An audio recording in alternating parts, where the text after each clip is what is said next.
자, 한대행이 어제는요, 4.19 혁명 국가조찬기도회에 축사를 보내서 자유민주주의의 가치를 강조하면서 더 성숙한 민주주의를 실현해 나가겠다. 이렇게 강조를 했습니다. 그런데 한덕수 대행의 대선 출마가 지금 어느 정도 이제 기정사실화되는 분위기인 것 같아요. 그러면서 또 민주당에서는 공세가 거세지고 있는 이 상황입니다. 오늘 민주당에서 국민의힘이 윤석열 시즌2를 꿈꾸냐면서 비판을 했어요. 국민의힘에서는 이거를 지금 어떻게 받아들이고 계신지 먼저 김기용 대변인께서 좀 말씀해 주시죠.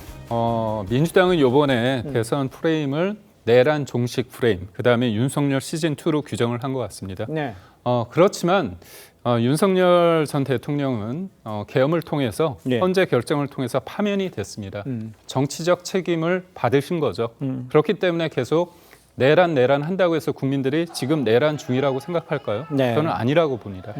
헌재 결정문에도 대통령의 책임론을 언급을 했지만 수많은 줄탄핵에 대해서 탄핵 심판 제도에 대해서 네. 민주당이 위헌성과 위법성을 고려하지 않은 채 정부를 압박하기 위해서 의혹만으로 남용했다. 예. 이런 얘기가 있습니다. 그렇다면 저는 이번 조기 대선은 무도한 어떤 권한을 남발했던 야당에 대한 책임도 저희는 짚을 수 있거든요. 그리고 대선은 미래지향적인 선거입니다.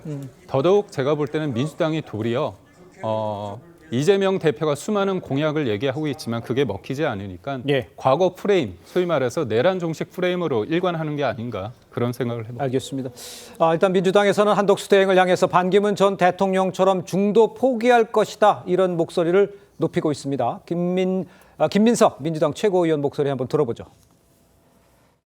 또 한덕수 출마론이 나오면서 반기문 전 유엔 사무총장 사례가 다시 소환되고 있습니다. 과거에 반기문 더 올라가면 뭐 조순 등등 이렇게 고위공직자가 큰 꿈을 꾸면서 무슨 지금과 같은 상황을 연출하고 결국은 이도저도 안 되는 경우를 너무 많이 봤습니다. 예. 그거보다 더 추하게 끝나지 않을까 이렇게 보고 있습니다.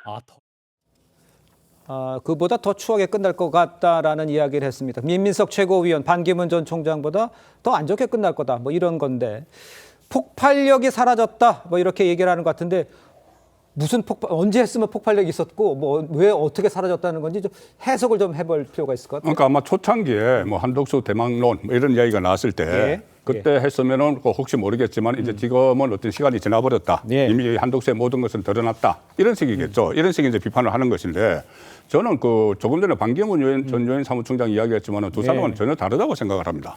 이미 한덕수 대행은 이미 반기문 전 총장이 받았던 검정 그 이상의 어떤 정치적 공차를 이미 다 견디고 있어요.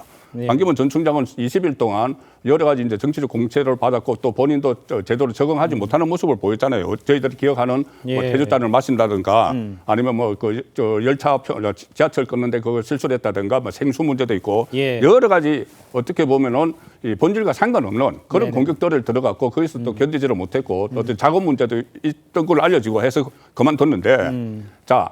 이 한덕수 대행은 사실상 정치인이나 마찬가지입니다. 반기문 전 총장과는 달라요. 예. 그리고 이제 미국에서 한 10년 동안 유엔에서 생활했던 반기문 전 총장과 한덕수 대행은 그 전에 김대중 정부 때 벌써 청와대에 들어갔어요. 네네. 경제수석을 했습니다. 예. 그다음에 노무현 정부 때 국무총리하고 이번에 다시 국무총리를 하는데 네네. 국무총리나 그 청와대 수석 정도 되면 정치인이에요. 정무직이고 그리고 그 전에 그런 모습을 여러 번 봤지 않습니까? 그 국회 그 본회의장에서 일문일답을 하면서도 네. 전 민주당과 그냥 맞서서 이렇게 싸우는 이런 것들은 전부 다 어차피 이 정치권에 몸을 담고 정치 생리를 터득을 한 겁니다. 예. 반기문 전 총장하고는 그것이 상당히 다른 점이고 예. 또 이미 그 한덕수 대행은 이 국힘 경선에 개입을 했어요. 사실상 간접적으로 개입을 했습니다. 한덕수 변수, 한덕수 마케팅을 하고 있잖아요. 네. 이 상황에서는 이제 물러설 수도 없는 것이고 그래서 저는 이 반기문 전 총장의 사례와도 다르고 그래서 결국 그 중간에 포기하지는 않을 것이다. 저는 그렇게 보고 있습니다. 알겠습니다.